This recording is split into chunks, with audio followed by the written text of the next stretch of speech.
2 दिन पहले कानपुर के बिठरू में गैंगस्टर विकास दुबे से मुठभेड़ में 8 पुलिस वालों की शहादत के बाद अब तक सवाल उठ रहे हैं कि आखिर उस रात हुआ क्या था।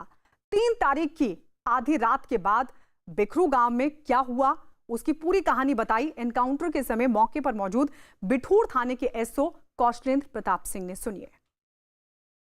चौबेपुर के बिकरू में दर्दनाक घटना हुई, जिसके बाद कई पुलिसकर्मी शहीद हुए और कईयों का अस्पताल में इलाज चल रहा है। इस वक्त में जिस अस्पताल में आप वार्ड्स में देख सकते हैं, तमाम जांबाज, तमाम जो कांस्टेबल्स हैं या सब इंस्पेक्टर्स हैं, ऑफिसर्स हैं, यहाँ मौजूद हैं और कई लोग एडमिट भी हैं।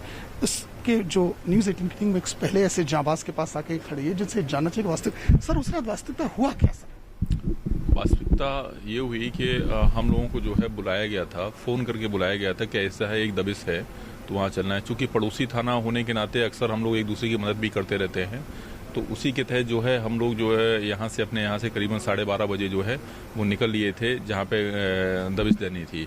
तो हम लोगों को जो है एसओ चौबेपुर जो है वो हमको बेला क्रॉसिंग पे मिले थे, वहाँ से हम लोग भी उनके खेमे में शामिल हो गए थे। और हम लोग जब पहुँच गए हैं वहाँ पे तो गाड़ियाँ हम लोगों ने तकरीबन 200-250 मीटर पहले ही खड़ी कर दी थी और उसके बाद सारे लोग जो हैं यूनाइट होकर गए थे। इसमें एसओ शिवराजपुर साहब भी थे और सीओ बिल्लौर साहब भी थे, बाकी का हमारा फोर्स था, चौबेपुर का भी फोर्स था।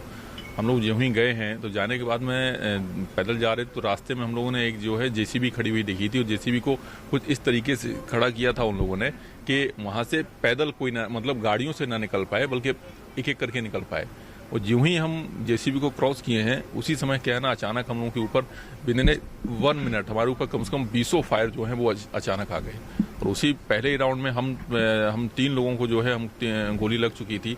बाकी लोग जैसे फायर हुआ तो वैसे ही सब लोग तितर बितर हो गए थे। तो उसमें जिसको जहां जगह मिली वहां पे वो छिपने का प्रयास किया। बाद में चूंकि हमारे साथ में जो 2 कांस्टेबल जो थे वो मेरे साथ में ही थे बिल्कुल, तो उसमें से एक कांस्टेबल को गोली लग गई थी, अजय सेंगर को। तो अजय सेंगर ने मुझे बताया कि सर मुझे गोली लग गई है और मुझे पेट में गोली लगी है। तो उसकी गोली को जो है मुझे समझ में आया कि उसकी गोली जो है सीरियस है, तो उसको बचाने के लिए, उसको ट्रीटमेंट अवेलेबल कराने के लिए हम लोग जो है साइड से थोड़ा सा एक ट्रॉली पड़ी थी वहाँ, और ट्रॉली की आड़ को लेते हुए कवर फायर देते हुए निकले और निकलने के बाद में फिर किसी तरह से जो है हम लोग उसको बचाते हुए फिर निकल के आ पाए। सर क्या आप लोगों की तरफ से फायरिंग हुई कि आप लोग फिर गए थे?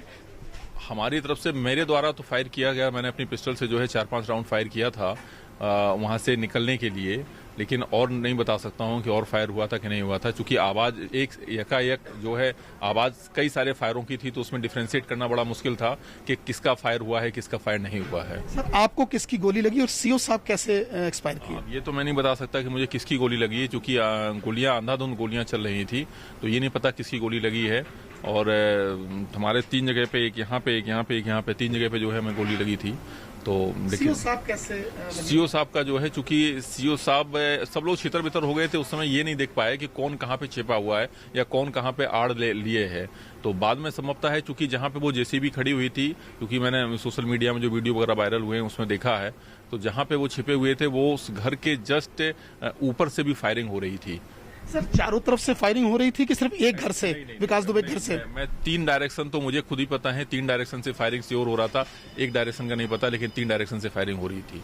तो सर क्या लगा, तैयारियां पूरी थी कि फुल पूरी तरह से बॉडी प्रोटेक्टर नहीं पहना था? नहीं, हमारी तरफ से ऐसा है, चूंकि हम लोग बिल्कुल भी इस तरह से नहीं गए थे कि इस तरह की कोई भी इंसिडेंस हो सकता है, और लेकिन उन लोगों को पूरी तरह से प्रिपेयर था, उनको पूरी तरह से पता था कि कहाँ कहाँ पे हम लोगों को रहना है। वो लोग पहले से थे और उनको कुछ भी ब्रीफ करने की जरूरत नहीं थी, ऑलरेडी सब ब्रीफ थे कि जैसे ही जेसीबी क्रॉस करेंगे और इन सब लोगों को जो है मार देना है, फायर करके मार। सर कुछ ईंट पत्थर भी चले और अंधेरा था, वहाँ लाइट बंद कर दी? अंधेरा था, लेकिन अंधेरा उन लोगों के लिए अंधेरा नहीं था, हम लोगों के लिए अंधेरा था, क्योंकि उन लोगों ने जिस तरह से लाइट को लगाया हुआ था या लाइट का जो फोकस था वो हम लोगों को पड़ रहा था, लेकिन हम लोग उन्हें नहीं देख सकते थे। सर क्या ऑटोमेटिक वेपन से भी फायरिंग हो रही थी?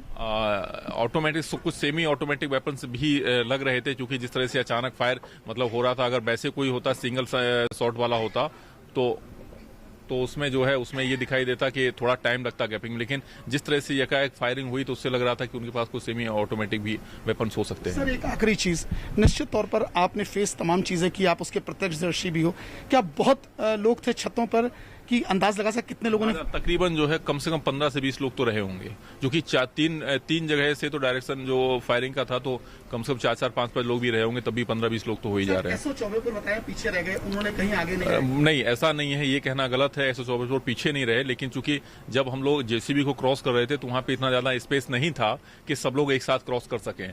वहां पे क्या है ना, धीरे धीरे, क्योंकि सब लोग लाइन बना के क्रॉस कर रहे थे, चूंकि हमारे भी आगे चौकी इंचार्ज अनूप थे, जो मंदना चौकी इंचार्ज थे, वो थे, और उसके बाद में मैं था और मेरी पूरी टीम थी। और चूंकि हम लोग जैसे ही क्रॉस करके गए हैं, उसी के बाद में फिर CO साहब और SO शिवराजपुर भी क्रॉस किए हैं, लेकिन जैसे ही हम लोग उसके पास तक पहुंचे हैं, तब तक एकाएक फायरिंग होने लगा। तो SO चौबेपुर जो है वो उस समय पार नहीं कर पाए थे JCB। जब तक फायर होने लगा तो फिर उन्होंने JCB की आड़ ले ली, और JCB की आड़ लेकर के फिर आगे का भी हुआ। एक सिविलियन भी आप लोगों के साथ था जो घायल अस्पताल में, उसकी क्या भूमिका, वो कैसे आपके साथ? सिविलियन के बारे में जो मुझे जानकारी हुई है, वो SO चौबेपुर के साथ में ही लड़का रहता है, उनका सहयोगी है, उनके रोजमर्रा के काम वाम करता है, तो वो भी किसी तरह से साथ में ही गया हुआ था वहाँ पे। तो ये चीज बाद में मुझे जानकारी लगी कि सबके पास असला थे? नहीं, सबके पास असला नहीं थे। हम में से कुछ ही लोगों के पास में असला थे, क्योंकि हम लोग इस तरह से प्रिपरेशन से नहीं गए थे कि वहाँ पे हमें इनकाउंटर टाइप की कोई चीज झेलनी पड़ेगी। क्या आप लोगों ने विकास दुबे को देखा? विकास दुबे को पहचानते तो नहीं थे हम लोग, ठीक है, लेकिन ये हाँ लोग थे वहाँ, कई लोग थे, तो उसमें मैं पहचानता नहीं था। तो आपने देखा ये जांबाज पुलिस ऑफिसर हैं जिन्होंने उस दिन बराबर से मोर्चा लिया, और इनके साथ के तमाम लोग घायल हुए जो इस अस्पताल में इलाज कर रहे हैं। इनका कहना है कि कई लोग इंजर्ड हुए हैं और जो कई लोग एक्सपायर हुए हैं, वो इस तैयारी से नहीं गए थे कि एनकाउंटर करें। कहीं ना कहीं इनकी तैयारी कम थी, जिसके चलते ये आज यहाँ, इनका साफ कहना है कि यदि और पुलिस फोर्स होता तो शायद वो मोर्चा और अच्छा ले सकते थे। विजुअलिस्ट आशीष पांडे के साथ अमित गंजू, न्यूज़ 18 कानपुर।